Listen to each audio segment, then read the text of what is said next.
नमस्कार, मैं हूं एसपी गुप्ता और आप देख रहे हैं न्यूज 24 तक चैनल।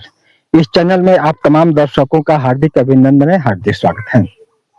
चलिए, मैं एक विशेष खबर के साथ आप लोगों के बीच उपस्थित हूं।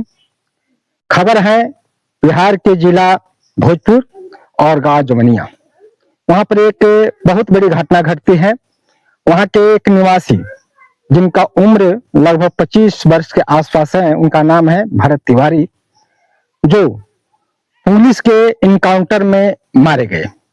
आज उनके मृत्यु पर, उनके मौत पर हमारे बिहार के ही नहीं, देश के सभी स्वर्ण वर्ग, सभी ब्राह्मण वर्ग जो हैं एकजुट हो गए हैं और उनको जो है तरह तरह के उपाधि दे रहे हैं।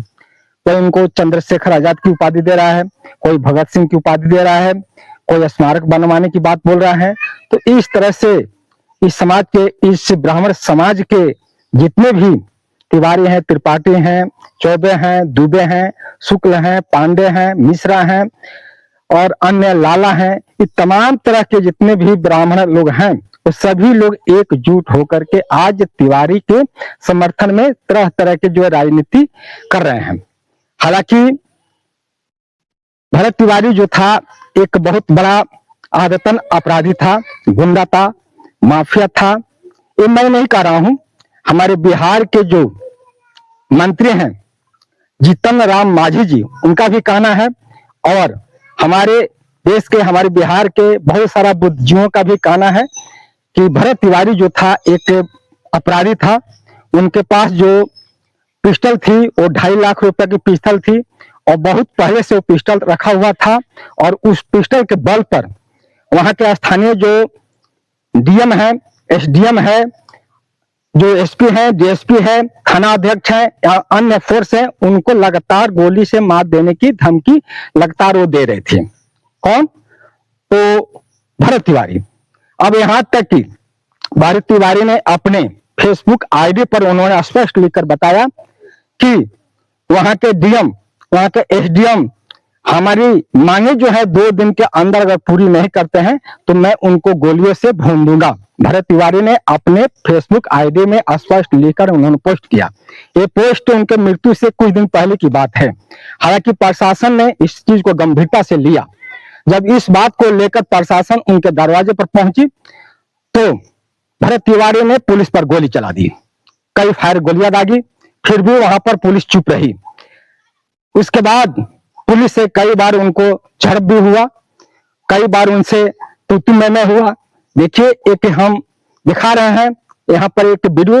उस वीडियो में जो है भरत तिवारी किस तरह से पुलिस का कॉलर पकड़े हुए हैं, किस तरह से समझिए कि वहां हाथापाई कर रहे हैं। बगल में उनकी माँ है और उनके पिता हैं, वो भी छुड़ाने की कोशिश कर रहे हैं, लेकिन फिर भी जो है भरत तिवारी जो है प्रशासन से उलझने का काम कर रहे हैं। ऐसे मिलाकर देखा जाए तो भरत तिवारी एक बहुत बड़ा अपराधी सोच वाला व्यक्ति था, उग्रवादी सोच वाला व्यक्ति था, एक आतंकी सोच वाला व्यक्ति था।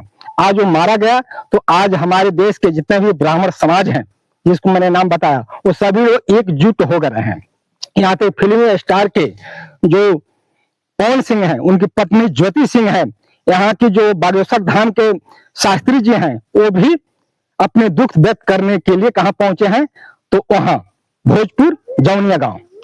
वो लोग सांत्वना दे रहे हैं, तरह तरह के अपना समर्थन व्यक्त कर रहे हैं कि हमारे जात भाई का, हमारे ब्राह्मण समाज का, हमारे ब्राह्मण समाज का एक जो है होनहार लड़का मारा गया पुलिस के गोली से। अब उनको शहीद की दर्जा लोग दे रहे हैं। दोस्तों, मैं कहना चाहूंगा हमारे तमाम जो भी इस न्यूज को देख रहे हैं, समझ रहे हैं, उनसे मैं कहना चाहूंगा, एक समय था भोजपुर जिला, औरंगाबाद, जहानाबाद, पलामू, चतरा इत्यादि जितने भी जिले थे, वहां पर माओवादियों का एक गढ़ था। माओवादी भी इस समाज के जितने दबे कुचले लोग हैं, जितने शोषित पीड़ित लोग हैं, उनके लिए वो लड़ रहे थे। समाज में जो बुराइयां थी, जो बड़े बड़े रंगदार थे, जो माफिया थे, जो दबंग थे, उनके लिए माओवादी का एक लड़ाई था, संघर्ष था। समाज में सामाजिक न्याय के लिए लड़ते थे, समाज में हर एक तरह की बुराई के लिए लड़ते थे और जो हमारी सरकार है उसके गलत नीतियों के खिलाफ लड़ते थे, भ्रष्टाचार के खिलाफ लड़ते थे, अफसरशाही के खिलाफ वो लड़ते थे। यहाँ के जितने भी जुल्म अत्याचार हो रहे थे, बड़े बड़े गुंडा मवाली, उनके खिलाफ वो लड़ते थे और गरीबों के हक अधिकार की बात को करते थे। उनका भी आंदोलन था, सशक्त आंदोलन था, हथियार बंद आंदोलन था। ठीक वही आंदोलन भरत तिवारी ने किया, हथियार बंद आंदोलन किया। पुलिसों का धमकाना, अफसरों को मारने की धमकी देना, इस तरह का उनका भी रवैया था। तो जहां एक तरफ माओवादी समाज के लिए लड़ रहे थे, समाज के विकास के लिए लड़ रहे थे, वहीं भरत तिवारी जो हैं समाज के लिए लड़ने की काम कर रहे थे।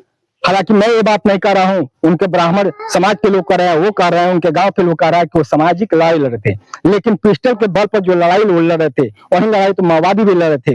तो आज माओवादी को ब्राह्मण समाज क्या कहता है कि नक्सली हैं, ये उग्रवादी हैं। उस उग्रवादी, उस नक्सली संगठन को, उस ताकत को दबाने के लिए ब्राह्मण समाज ने क्या किया, रणबीर सेना बनाया, करनी सेना बनाया। इस तरह के सेना बना करके उन्होंने माओवादियों के खिलाफ लड़ाई लड़ा, जो माओवादी समाज के विकास के लिए लड़ रहे थे, जो माओवादी समाज के उत्थान के लिए लड़ रहे थे, जो माओवादी समाज में जितनी बुराइयां हैं, जितने भी करप्शन है, जितने भी भ्रष्टाचार है, उसके खिलाफ लड़ रहे थे। आज वही रणबीर सेना के ताकत उन माओवादियों को दबाने में लग गई। आज वो माओवादी नक्सली हो गए और भरत तिवारी जो है क्रांतिवीर हो गया। मैं कहना चाहूंगा उन लोगों से, उन ब्राह्मण समाजों से मैं कहना चाहूंगा कि यही काम माओवादी कर रहे थे, तो आप लोगों ने उनको नक्सली घोषित किया, उग्रवादी घोषित किया और भ्रष्ट सरकार के पक्ष में खड़ा होकर के उन माओवादियों के सफाया करने के लिए आप लोगों ने उनके सरकार को साथ दिया, भ्रष्ट सरकार को साथ दिया।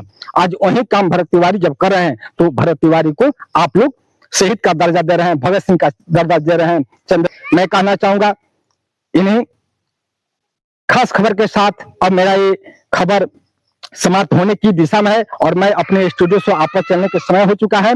और चलते चलते मैं एक छोटी सी अपील करूंगा, ये खबर यदि आप सुने, देख रहे हैं, यदि ये अच्छा है, आपको देखने में थोड़ा सा भी अच्छी दिखाई दे रही है, तो इस खबर को ज्यादा से ज्यादा शेयर कीजिए और चैनल को सब्सक्राइब कीजिएगा, ताकि हमारे द्वारा जो भी न्यूज हो सबसे पहले ध्यान से आपके पास पहुंचे। इन्हीं शब्दों के साथ मैं एसपी गुप्ता अपने स्टूडियो से वापस चलते हुए आप तमाम दर्शकों को एक बार पुनः नमस्कार, जय हिंद, जय भारत।